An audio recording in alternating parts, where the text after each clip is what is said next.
আসসালামু আলাইকুম। আজকে আমি পারফেক্ট ঝরঝরে পোলাও রান্না শেয়ার করব।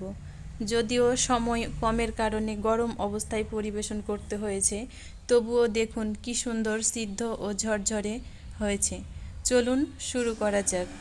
প্রথমে একটি পাতিল নিয়ে নিলাম, তারপরে তাতে কিছুটা তেল দিয়ে একটা পেঁয়াজ কুচি দিয়ে দিলাম। তারপরে এক টুকরো তেজপাতা অর্ধেক করে এবং 2 টুকরো দারুচিনি, 3টা সাদা ফল, 3টা কাঁচামরিচ দিয়ে ভালোভাবে ভেজে নিলাম।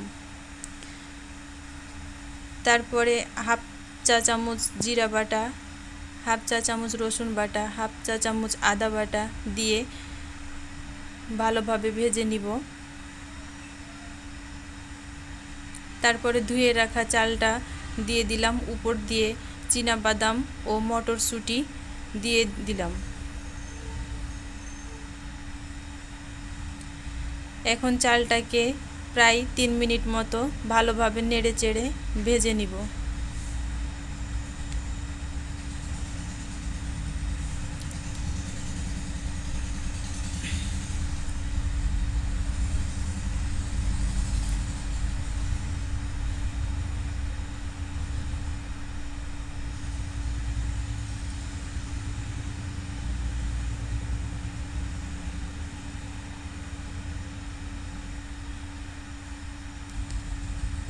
দেখুন চালের কালারটা চেঞ্জ হয়ে এসেছে।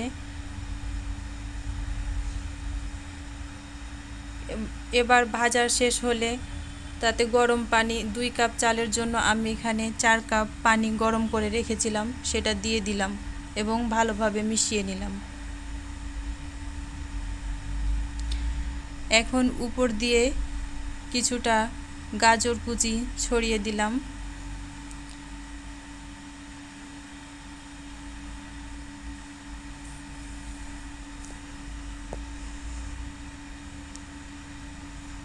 এবার স্বাদ মতো লবণ দিয়ে দিলাম, ভালোভাবে মিশিয়ে নিব।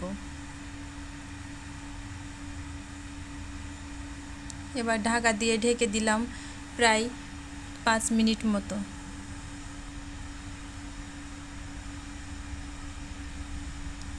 দেখুন পানিটা কমে গিয়েছে, এবার আবার ঢেকে দিলাম। এই অবস্থায় চুলার আঁচটা একদম মিডিয়াম টু লো আঁচে দিয়ে কিছুক্ষণ অপেক্ষা করে চুলা বন্ধ করে ঠান্ডা করে নিলাম এবং পরিবেশন করলাম। দেখুন কি সুন্দর সিদ্ধ হয়ে গেছে। পোলাওটা ঠান্ডা হয়ে গেলে আরও ঝরঝরে ও সুন্দর হবে।